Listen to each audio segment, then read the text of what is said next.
Audio Jungle.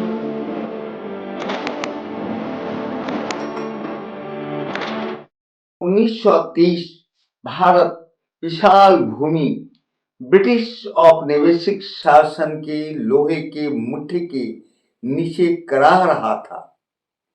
कर अत्यधिक थे, स्वतंत्रताएं कुंठित थी और उन लोगों की भावनाएं दबी पड़ी हुई थी।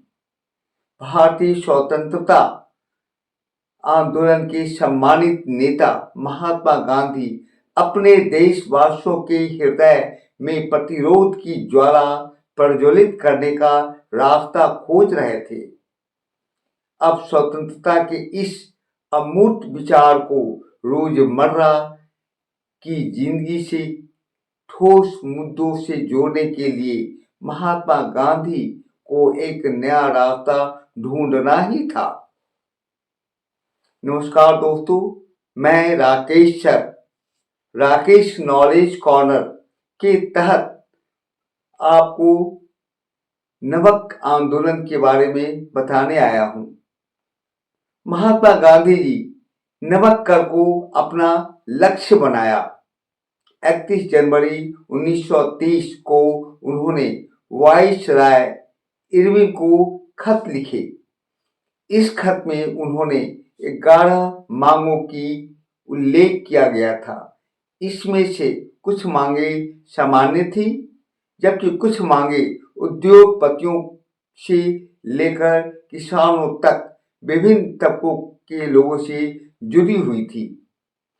गांधी जी ने इन मांगों के जरिए समाज के सभी वर्गों को अपने साथ जोड़ना चाहते थे, ताकि सभी उनके अभियान में शामिल हो सके। इनमें सबसे महत्वपूर्ण मांग नमक कर को खत्म करना था।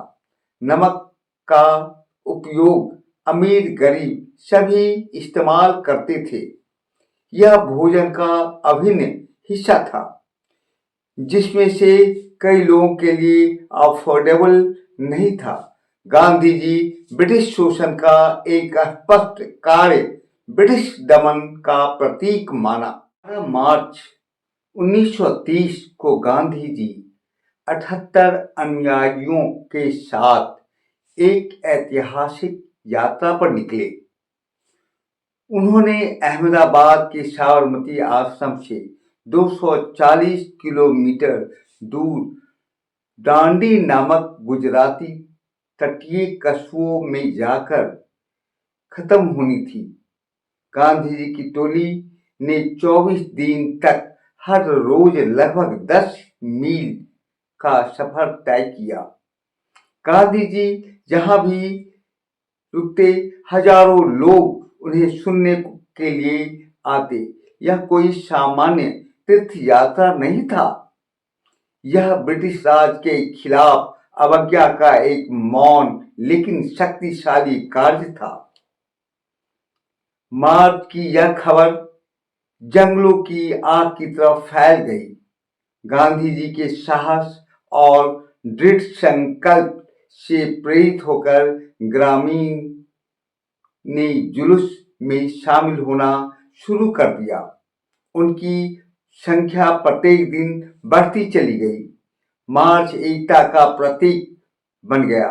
गांधी जी और उनके अनुयायी दांडी मार्च पहुंचे।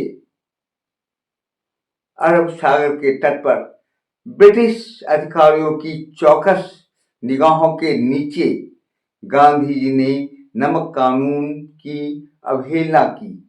उन्होंने समुद्र से एक मुट्ठी नमक एकत्रित किए और एक साधारण कार्य जिसने ब्रिटिश साम्राज्य में झटके पैदा कर दिए। दांडी मार्च ने देशव्यापी सविनय अवज्ञा आंदोलन को प्रज्वलित कर दिया। पूरे भारत में गांधी जी के उदाहरण से प्रेरित होकर लोगों ने खुद का नमक बनाना शुरू कर दिया। ब्रिटिश एकाधिकार को तोड़ दिया। इसे नमक सत्याग्रह के रूप में भी जाना जाता है। दांडी मार्च केवल एक कर के खिलाफ के विरोध से कहीं ज्यादा अधिक था। भारतीय का आत्मसम्मान का एक शक्तिशाली दावा और अहिंसक प्रतिरोध की शक्ति का प्रदर्शन करना था। इसने दुनिया को साबित कर दिया कि स्वतंत्रता के लिए संघर्ष में एकजुट लोगों का अटूट भावना से भी शक्तिशाली साम्राज्य को चुनौती दी जा सकती है। जय हिंद, जय भारत।